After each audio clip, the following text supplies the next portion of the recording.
Hi, Lauren. This is Macarena from La Cosa, Cine, Argentina. Nice meeting you. Likewise. Thank you so much. It's a real pleasure to be talking to you, and especially in this special occasion, right? Because I think Jaws is an all-time classic, and it's amazing to be able to take a trip into the deep of making this movie 50 years after it. And before we start talking about the documentary, you are a long-time collaborator with Steven Spielberg, and but I would like to know specifically with Jaws, what's your emotional connection and what are your memories from this amazing movie? Well, it's the movie that I saw as a kid, also in Europe, where I identified what I wanted to be. Mm. I want to be part of cinema, and in the same way that uh, um, that you fall in love. I think this was really a huge shock to me on so many Yeah. levels. And really identifying the role of the director and identifying the role of music in film, identifying all those things that became just sort of part of the mythology of the making of Jaws, Mhm. wanted to know everything there was to know about it. And back in the days, it was not easy. There was not the kind of access we have today. Even when I did my first doc about Jaws, 30 years ago for the Mhm. 20th, sorry, I remember, you know, being in the Universal Archives, and one of them was a dumpster in the back lot where they gave me a key and they said, wear gloves because there may be rattlesnakes in there. And and Well, and I was like, okay, well, and then going to a warehouse where you had all the files from the time the movie was made and sort of retracing the history of the film was completely fascinating and very tactile. I mean, you can see a lot of books and old maps, but I just couldn't believe it. And now, flash forward to 50 years of the film, and my interest in it has not has not died down. And and I think and anyone's. and I just felt it was important at 50 to sort of examine the film in the context of today, in the Mhm. context of what else is being made, in the context from the point of view of filmmakers who are very active and young in today's world, and why Jaws still matters. And also the whole aspect of shark conservation was also an important factor that's not really Mhm. talked about in the same dialogue as we talk about the film. And I felt, it was important to shed a light on, sorry, on the impact that a movie can have on so Mhm. many levels. I mean, science, ocean, literature, cinema, what else? And Jaws checks all those boxes. So it's pretty amazing when you stop and think about it. So it was really about engaging with people who could speak about all those things in a way that was very, powerful and definitive, but also tell the human story, the human angle. Mhm. I tended to focus on the technical aspect, on how the movie was made and Mhm. how many sharks, and who cares about that? It didn't work, you know. So I was more interested about what is it like to be in your mid 20s making, your second feature film and thinking you're going to get fired and that you're never going to get work again. What is that like? What is that like to go 100 days over schedule and millions of dollars over budget?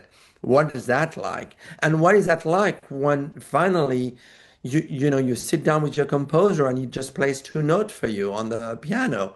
What? And then what is it like to suddenly realizing that it's successful? And not Mm. only it's successful, but it's successful in a massive, massive world way. Inimaginable. Something that's going to change cinema, language, and that's going to be here to stay. So all of those questions were on top of my mind when I sat down with Steven for our first day of filming, and really wanted to dig deep with him about, again, the human angle. Steven likes to say that Jaws is really a people movie, and I think he means, it's a communal experience that you have in the theater.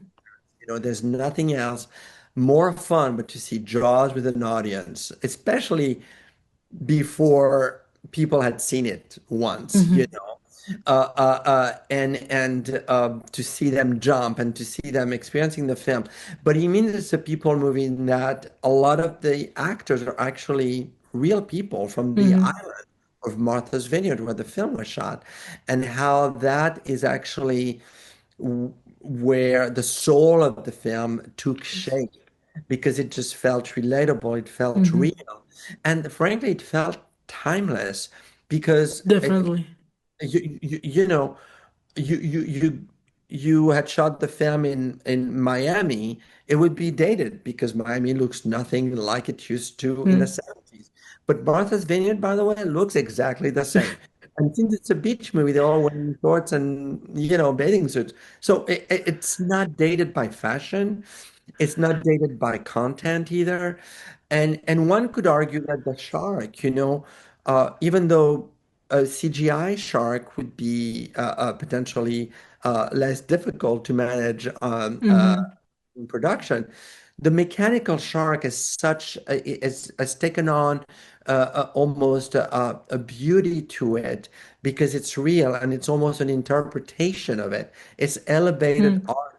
So it's almost an abstract notion that art, it transforms itself, and now the mechanical shark is actually, a Picasso, where Mhm. Yeah, it's it's a piece of art, definitely. a piece of art. And listen, everybody wants to have their picture taken at the museum here with the replica of the shark. So it's crazy. The shark has had so much legs. He's sort of, you know.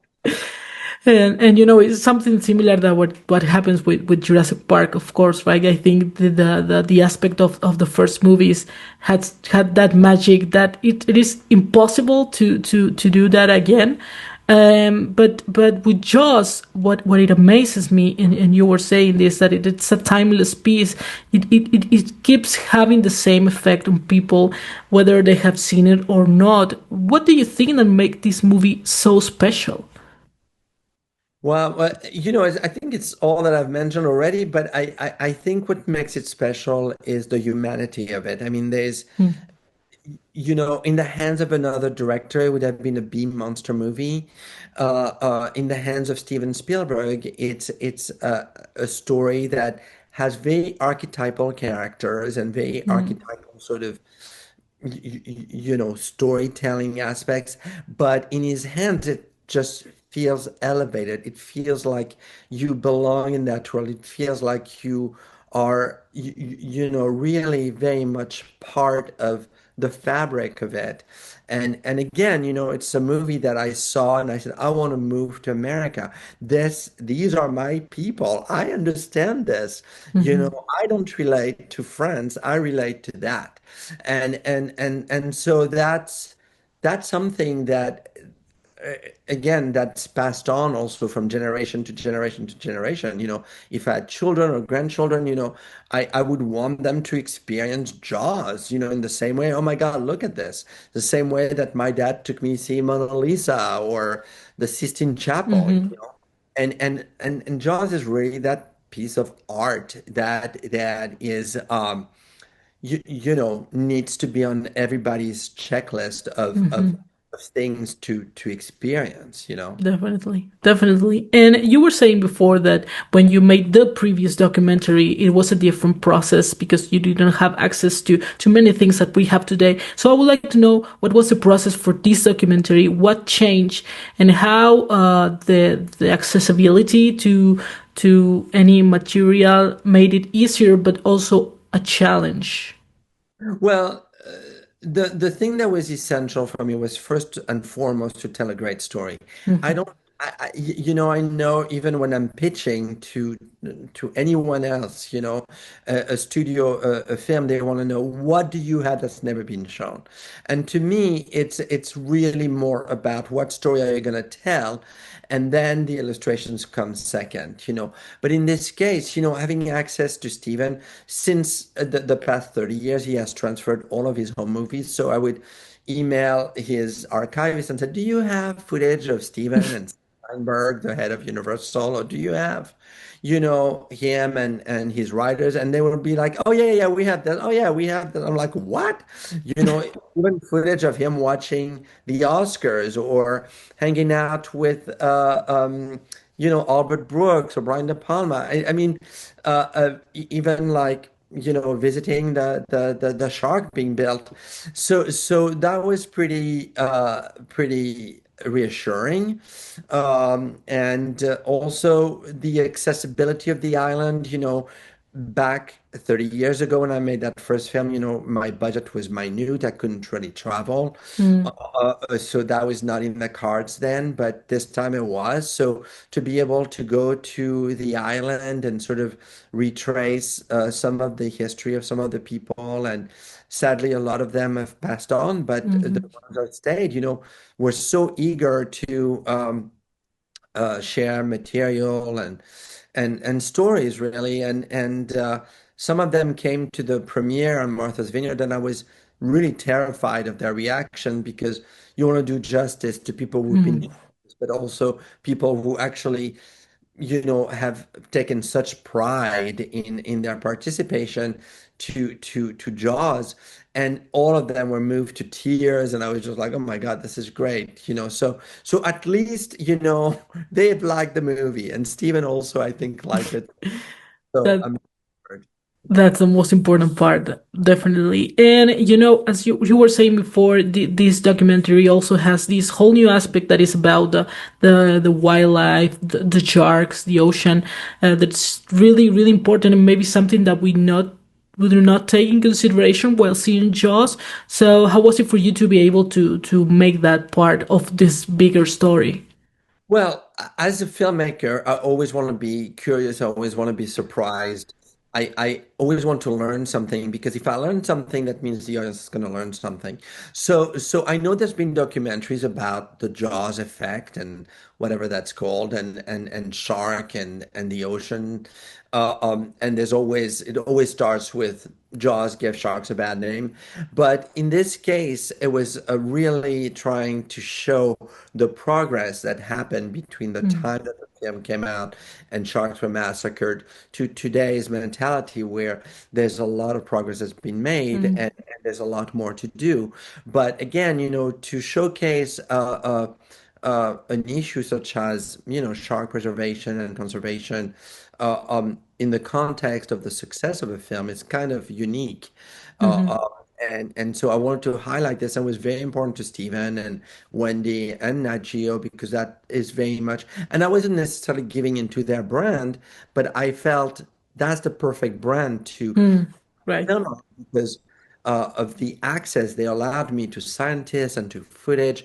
I mean, that was really important to me because, again, I wanted to think about jazz in other kind of areas, and ignoring that aspect and just focusing on the movie story would have been a huge mistake. So you don't want to fall into preaching, Mm, but you don't want to ignore the facts either. And so I felt, and really meeting those scientists like mm, Arthur Gallagher and all of them, was mind blowing. I mean, what they do, they're real heroes. They're real adventurers. definitely. And Yeah. and now I want to make films about them because they're what they do and the risk they take and what they do for the ocean life is incredible. So those are real heroes. They're real people to be recognized and celebrated in the context also of this film because they all got into it because of Jaws. Yeah. So and it's funny, I didn't put it in the film, but one of them was saying each time they go on the boat, each time somebody is singing Jaws. Time they go on an expedition in Jaws each time. So, you know, it's part of the science community. This Yeah. and so again, ignoring it would be a huge mistake. Absolutely. Well, thank you so much, Florian, for taking this time talking to me. And congratulations, not only on this, but everything you have done is amazing. And we hope we get to see a lot of the magic behind the movies from your hand in the future. Oh, thank you so much. Have a beautiful Thank summer. you. Take care. Bye Yeah. bye.